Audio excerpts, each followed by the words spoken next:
Hey there, I'm Riglo. The best live experience musically that I've ever had has to be at this night called Baseweight. It's the first Thursday of every month at Smart Bar, the basement of the Metro, Chicago, Wrigleyville. It's on North Clark Street. We welcome this DJ Joe Nice to the decks as our headliner. So the typical format for Baseweight is about 3 DJs that put on the night as the promoter group called Brute Force Fam, and then a group of other DJs that they'll invite.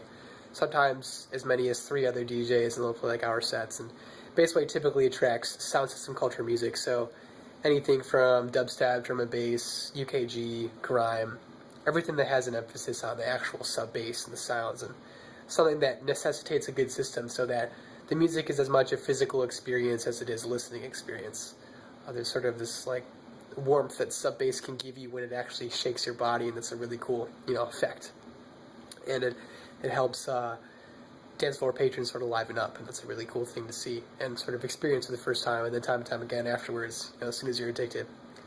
So there's 2 DJs on before Joe Nice, or 3.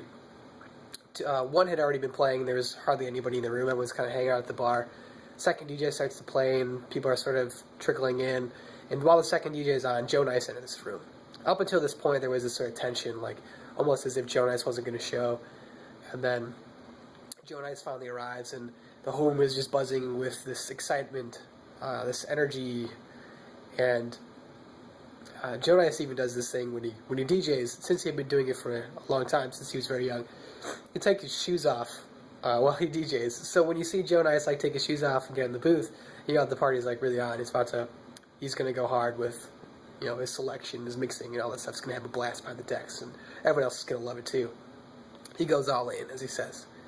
So Joe Obama, the president, the dubstep ambassador of the United States, heavyweight dub plate champion of the world, is on the decks, and the entire dance floor is just packed with people who are there ready to dance. And Joe Nice is so well known for his exclusives, his world exclusives. He's sometimes the first to play tunes on any system across the entire planet.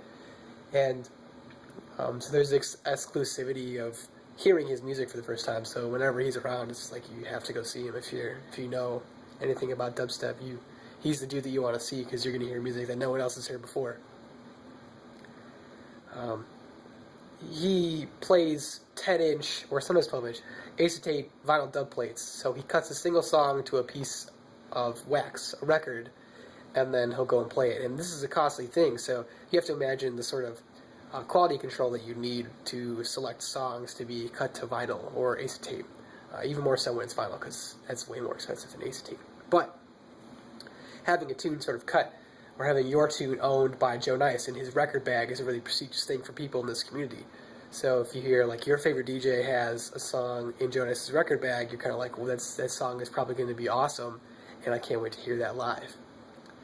So Joe Nice is up there serving out dub plates, and there's this sort of etiquette among patrons of the actual dubstep culture in the community, sound system culture as a whole, and we'll talk to each other on the dance floor. So while we're having a dance, having a good time, having a drink, talk with our mates, say a song comes on, it's a really powerful song, it really moves you, makes you want to dance a lot.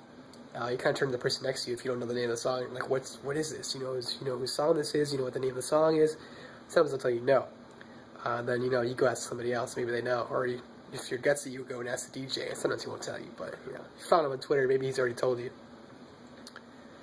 And there's another thing called rewinds. It's pretty simple. They'll rewind the song. But enough people have to say, that they want to rewind, they want to send the signal, which oftentimes is running up to the DJ booth and doing the rewind, go, rewind that track. And if enough people do it, or, you're fervorous enough, you're enthusiastic enough, it'll rewind the whole entire song just for you, and it's a really cool thing. So, I believe there were 2 rewinds that night. One of them was a world exclusive. He played the song that nobody had ever heard before. If people had known about it, that sort of thing, they knew it existed. They knew the artist, and as soon as they heard the song, they knew exactly what song that was. They wanted to hear it again from the beginning, just on its own, not being mixed in, stuff like that. So I think it was the most memorable night for me, because the sound system there is great. We had welcomed a world-class DJ to the decks with exclusive records, and we were there to sort of make dubstep history, listening to the music for the first time. And There's a camaraderie among patrons, even complete strangers who attend these nights, where it's really open to talk to somebody because they're so immersed in the culture that they're open to talk to you and all this stuff. So it's a really friendly vibe. I look forward to it every month, and I do everything I can to attend, even if I got school next day at 9 a.m. to 3 or something.